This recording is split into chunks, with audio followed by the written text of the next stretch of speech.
Hello friends, please like and subscribe my channel easy learning. आज का जो topic करने जा रहे हैं वो है इनिशियल इन्वेस्टिगेशन, और उसको हम रिक्वायरमेंट एनालिसिस भी बोल सकते हैं। जैसे नाम से ही पता लग रहा है, इनिशियल मतलब पहले पहले।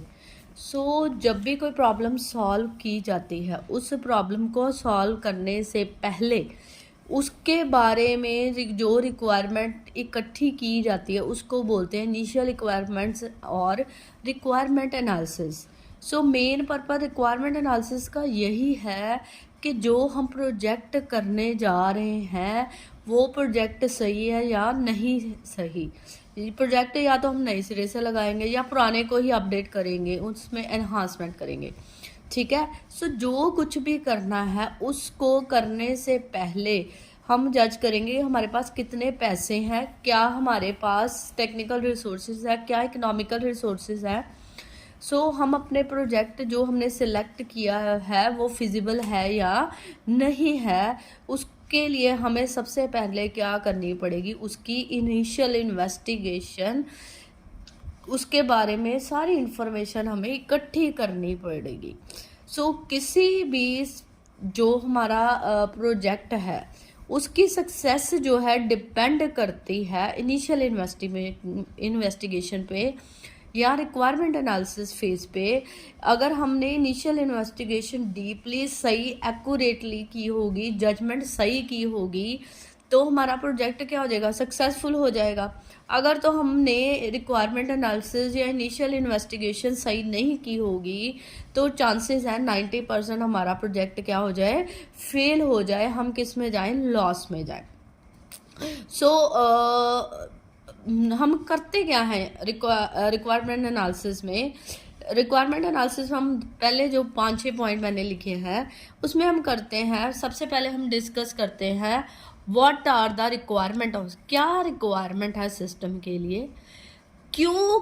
सेकंड पॉइंट, हमने कुछ नया डेवलप करना है या पुराने को ही अपडेट करना है, हम क्या प्रॉब्लम थी हमारे पुराने सिस्टम में, हम नए सिस्टम पे जो है वर्क कर रहे हैं, हमारे सिस्टम का ऑब्जेक्टिव क्या है, हम किस पे काम करेंगे और प्रॉब्लम क्या है, क्यों हम पुराने, मेन जो पर्पस है पुराने से हम न्यू में किया जा रहे हैं, पुराने में क्या प्रॉब्लम थी, चाहे वो मैनुअल था या ऑटोमेटिक था, ऑटोमेटिक में कुछ चेंजेस चाहिए, वो क्या वजह थी जिसकी वजह से हमने पुराने से नए में जाने की, सिस्टम में जाने की शुरुआत की।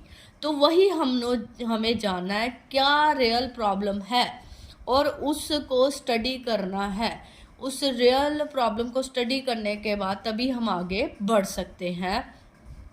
ठीक है। अगर तो आपको इंफॉर्मेशन गैदर करना है, कई तरीकों से आप रिक्वायरमेंट क्या कर सकते हो, गैदर कर सकते हो।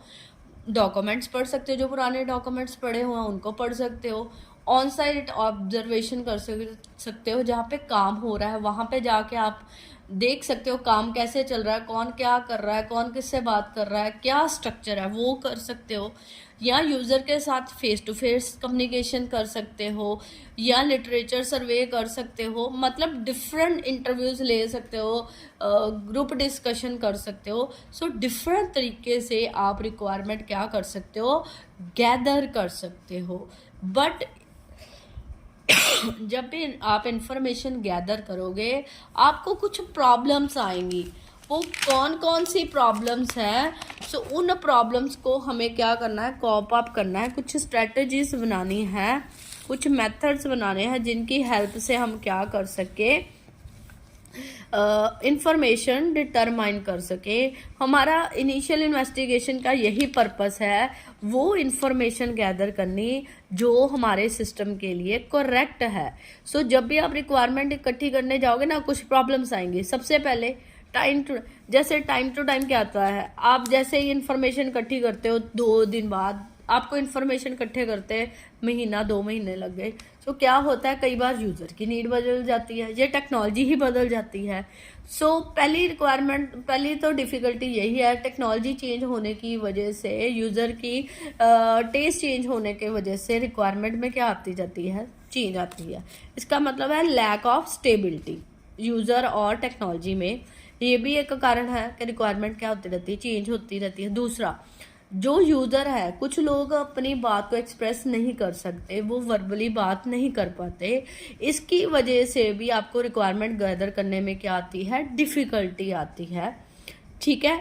Next, lack of motivation and participation, मतलब मोटिवेशन नहीं है, यूज़र को कोई इंटरेस्ट नहीं है किसी भी काम में, वो पार्टिसिपेट ही नहीं करना चाहता। जो हमारा एनालिस्ट है या वो ही यूज़र को पार्टिसिपेट नहीं करवा रहा अच्छी तरह से प्रोजेक्ट में, इसकी वजह से भी इंफॉर्मेशन गैदर करने में क्या आती है, डिफ़िकल्टी। सो नेक्स्ट आ जाता है lack of understanding between user and analyst. So gap हो गया, गैप नहीं होना चाहिए। जब आप रिक्वायरमेंट गैदर कर रहे हो ना, तो एनालिस्ट को बहुत अच्छा लिसनर बनना पड़ेगा, ऐसा काम करना पड़ेगा कि यूज़र से वो इन्फॉर्मेशन क्या करे, गैदर करे। अगर एनालिस्ट और यूज़र में गैप होगा तो रिक्वायरमेंट गैदर करना क्या हो जाएगा, डिफ़िकल्ट हो जाएगा। सो गैप नहीं होना चाहिए यूज़र और एनालिस्ट में। ये तो होगी डिफ़िकल्टी। इन डिफ़िकल्टीज़ को दूर करके ही हम क्या कर सकते हैं, इन्फॉर्मेशन क्या कर सकते हैं, कलेक्ट कर सकते हैं। इसके अलावा हम कुछ स्ट्रेटजीज भी बना सकते हैं इन्फॉर्मेशन कलेक्ट करने के लिए, जिनको मैं one by one shortly discuss करूंगी। सबसे पहली आती है किचन सिंक स्ट्रेटजी या अप्रोच। इसका मतलब क्या है, यूज़र को कुछ भी नहीं पता, बेसिक रिक्वायरमेंट यूज़र को पता है, बट वो क्या कर रहा है, सबको रिक्वायरमेंट फेज में डाल रहा है। यूज़र जैसे नाम से ही पता लगता है, किचन सिंक। किचन सिंक का मतलब यही हो गया कि यूज़र जो भी इंफॉर्मेशन है सबको ही रिक्वायरमेंट फेज में डाल रहा है, जबकि हमारी जो रिपोर्ट्स होती है ना, वो लास्ट में आती हैं। सो यूज़र क्या करी जा रहा है, सारा कुछ रिपोर्ट्स, फॉर्म, सब कुछ क्या कर रहा है, किचन सिंक्स टेक्निक में रिक्वायरमेंट फेज में ही ऐड करते जा रहा है। किचन सिंक टेक्निक अच्छी है इंफॉर्मेशन गैदर करने के लिए। जब आपके पास कुछ भी ना हो तो आप यूज़र से सारी इन्फॉर्मेशन ले सकते हैं। बट इसमें क्या है, इस मेथड में क्या शो हो रहा है, लैकनेस और एक्सपीरियंस ऑफ यूज़र। एक्सपीरियंस नहीं लगता यूज़र, इसमें उसको नॉलेज नहीं है, वो सब कुछ किस में डाली जा रहा है, रिक्वायरमेंट फेस में। ये इसकी डिसएडवांटेज है। नेक्स्ट आ जाएगा स्मोकिंग स्ट्रेटजी, जो कि है दूसरी अप्रोच। स्मोकिंग स्ट्रेटजी क्या है, हम कुछ स्क्रीन्स बनाएंगे, उस स्क्रीन को यूज़र को यूज़ करने के लिए देंगे। वो जो स्मोकिंग स्क्रीन है, इंफॉर्मेशन कलेक्ट करने का सबसे बढ़िया मेथड है। पर स्मोकिंग स्क्रीन में जो हम बनाएंगे उसमें से हमें 1-2 आइटम ही चाहिए होंगी। जो हमारी नीड की जो रिक्वायरमेंट है ना, जो रिक्वायर्ड डेटा है, वो तो सिर्फ 1-2 चीज़ें हैं। बाकी जो डेटा हमारे पास आएगा ना, वो एक्स्ट्रा होगा, वो हमारे लिए बार्गनिंग की तरह काम करेगा। सो स्मोकिंग टेक्निक हमें हमारी रिक्वायरमेंट की इन्फॉर्मेशन तो देता है, उसके अलावा एक्स्ट्रा इन्फॉर्मेशन भी हमें मिल जाती है। नेक्स्ट आ जाएगी तो हमारे पास सेम थिंग अप्रोच। ठीक है, सेम थिंग अप्रोच में क्या है, यूज़र सेम चीज़ पे ही बार बार काम करी जा रहा है। सेम रिक्वायरमेंट को पढ़ के फिर उसको मॉडिफाई करके आपको दे ही जा रहा है। तो सेम थिंग में क्या है, सेम ही चीज़ को आप, एक फॉर्म है फॉर एग्जांपल, उसको ठीक करते हो, फिर यूज़र को यूज़ करने को देते हो। यूज़र कहता है ये फॉर्म में ये ठीक है, ये चीज़ ऐसे चाहिए, अब फिर आप ठीक करते हो, फिर यूज़र बोलता है ये चीज़ ऐसे चाहिए। इसका मतलब है जो हमारी सेम अप्रोच है, सेम थिंग अप्रोच में क्या है, चीज़ें तो इम्प्रूव हो रही है, बट हमारा टाइम वेस्ट हो रहा है एक ही चीज़ पे बार बार काम करने पे।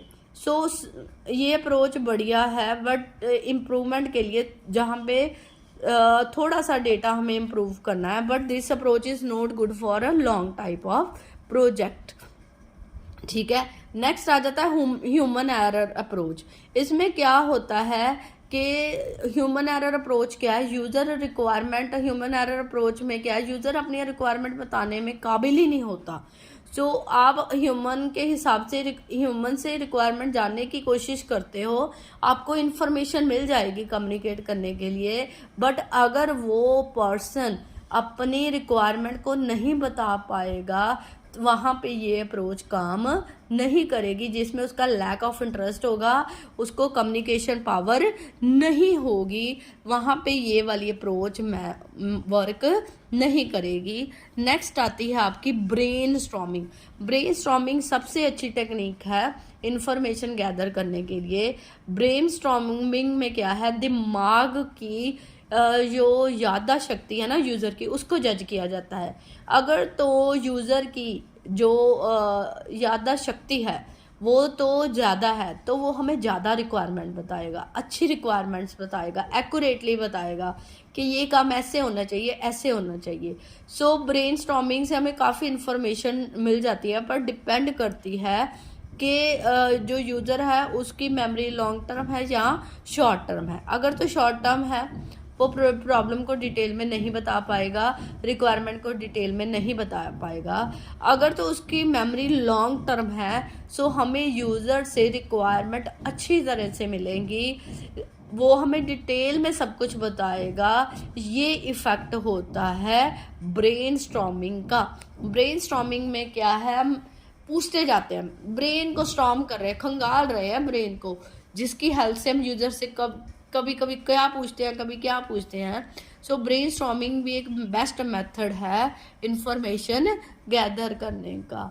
सो इस तरीके से हम डिफरेंट तरीक़ों से हम इंफॉर्मेशन क्या कर सकते हैं, गैदर कर सकते हैं। डिपेंड करता है कि आपको कौन सी रिक्वायरमेंट जो है, कौन सी टेक्निक या अप्रोच है सूट करती है आपके मेथडोलॉजी पे। सो इस तरीके से हमने शॉर्ट में इंफॉर्मेशन रिक्वायरमेंट या इंफॉर्मेशन गैदरिंग पे टॉपिक डिस्कस किया है। I hope you like the topic. Please like and subscribe my channel. अभी तक ना तो मेरे सब्सक्राइबर पूरे हुए हैं, ना मेरा वॉच टाइम पूरा हुआ है।